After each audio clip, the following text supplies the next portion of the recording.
بسم اللہ الرحمن الرحیم۔ بندر اور مگرمچھ۔ ایک دفعہ کا ذکر ہے کہ ایک بندر ندی کے کنارے ایک درخت پر رہتا تھا۔ بندر اکیلا تھا کیونکہ اس کا کوئی دوست یا خاندان نہیں تھا، لیکن وہ خوش اور مطمئن تھا۔ درخت نے اس سے کھانے کے لیے کافی میٹھا جامن کا پھل دیا۔ اس نے اس سے دھوپ سے سایہ اور بارش سے پناہ بھی دی۔ ایک دن ایک مگرمچھ دریا میں تیر رہا تھا۔ وہ بندر کے درخت کے نیچے آرام کرنے کے لیے کنارے پر چڑھ گیا۔ ہیلو، بندر نے پکارا، جو ایک دوستانہ برتاؤ کرنے والا جانور تھا۔ ہیلو، مگرمچھ نے حیران ہوتے ہوئے جواب دیا، کیا تم جانتے ہو کہ مجھے کھانا کہاں سے مل سکتا ہے؟ اس نے پوچھا، میں نے سارا دن کچھ نہیں کھایا اور میں بھوکا ہوں۔ اب آپ سوچ رہے ہوں گے کہ مگرمچھ بندر کو کہاں جانا چاہیے گا، لیکن یہ بڑا ہی شفیق اور شریف مگرمچھ تھا، اور یہ خیال کبھی اس کے دماغ میں نہیں آیا، میرے درخت میں بہت پھل ہے، کیا آپ کچھ کھانا چاہیں گے؟ بندر نے کہا، جو خود بھی بہت مہربان تھا۔ اس نے جامن کا کچھ پھل مگرمچھ کی طرف نیچے پھینک دیا۔ مگرمچھ اتنا بھوکا تھا کہ اس نے تمام جامن کھا لیے۔ حالانکہ مگرمچھ عام طور پر پھل نہیں کھاتے تھے، اس سے میٹھا میٹھا پھل بہت پسند تھا، اور گلابی گودے نے اس کی زبان کو جامنی بنا دیا۔ جب مگرمچھ اپنی مرضی کے مطابق کھا چکا تھا تو بندر نے کہا، جب بھی آپ مزید پھل چاہیے واپس آ جائیں۔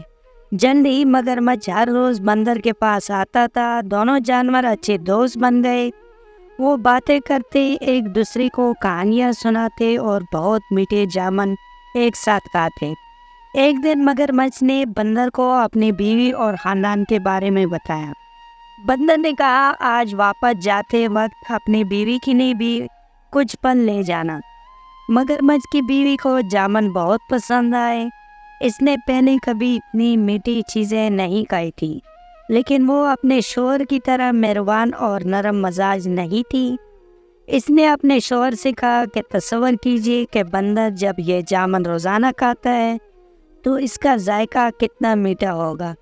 مہربان مگرمچھ نے اپنی بیوی کو سمجھانے کی کوشش کی کہ وہ بندر کو نہیں کھا سکتا، وہ میرا سب سے اچھا دوست ہے۔ اس نے کہا، مگرمچھ کی لالچ بیوی نے سنتے اپنے شوہر سے وہ کام کروانے کے لیے جو وہ چاہتی تھی۔ اس نے بیمار ہونے کا بہانہ کیا، میں مر رہی ہوں اور صرف ایک پیارے بندر کا دل ہی مجھے ٹھیک کر سکتا ہے۔ اس نے اپنے شوہر کو پکارا، اگر تم مجھ سے محبت کرتے ہو تو تم اپنے دوست بندر کو پکڑو گے اور مجھے اس کا دل کھانے دو گی۔ بیچارہ مگرمچھ کو کچھ سمجھ نہیں آ رہی تھی وہ کیا کرے۔ وہ اپنے دوست کو کھانا نہیں چاہتا تھا، لیکن وہ اپنی بیوی کو منی نہیں دے سکتا تھا۔ آخرکار اس نے فیصلہ کیا کہ اس سے کیا کرنا ہے، اور اگلی بار جب وہ بندر کے پاس گیا تو اس نے اس سے کہا کہ وہ اس کی بیوی سے ملنے آئے، کیونکہ وہ جامن کے خوبصورت پھل کے لیے ذاتی طور پر اس کا شکریہ ادا کرنا چاہتی تھی۔ بندر خوش ہوا، لیکن کہا کہ وہ نہیں جا سکتے کیونکہ وہ تیرنا نہیں جانتا تھا۔ اس کی فکر نہ کرو، مگرمچھ نے کہا، میں تمہیں اپنی پیٹھ پر لینچ کر جاؤں گا۔ بندر راضی ہو گیا اور مگرمچھ کی پیٹھ پر کود کر بیٹھ گیا۔ چنانچہ دونوں دوست گہرے چوڑے دریا میں چلے گئے۔ جب وہ کنارے اور جامن کے درخت سے بہت دور پہنچے تو مگرمچھ نے کہا، مجھے افسوس ہے لیکن میری بیوی بہت بیمار ہے اور کہتی ہے کہ بندر کا دل ہی اس کا علاج ہے۔ مجھے ڈر ہے کہ مجھے تمہیں مارنا پڑے گا، حالانکہ میں ہماری باتوں کو یاد کروں گا۔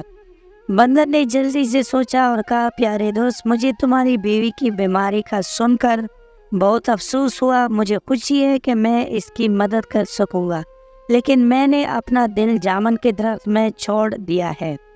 کیا آپ کو لگتا ہے کہ ہم واپس جا سکتے ہیں تاکہ میں اس سے لا سکوں؟ مگرمچھ نے بندر کی بات مان لی۔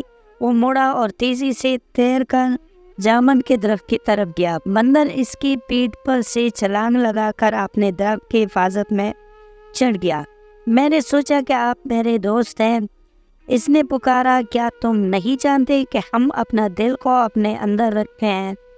میں پھر کبھی تم پر بھروسہ نہیں کروں گا اور نہ ہی تمہیں اپنا درخت کا پھل دوں گا۔ چلے جاؤ اور واپس نہ آنا۔ مگرمچھ نے اپنے آپ کو بہت بیوقوف محسوس کیا۔ اس نے ایک دوست اور اچھی میٹھے پھل کی فراہمی کھو دی تھی۔ بندر نے خود کو بچا لیا تھا کیونکہ اس نے جلدی سوچ لیا تھا۔ اس دن اس نے پھر کبھی مگرمچھ پر بھروسہ نہیں کیا۔ دوستو، آپ کو آج کی کہانی کیسی لگی؟ امید ہے کہ ویڈیو اچھی لگی ہوگی۔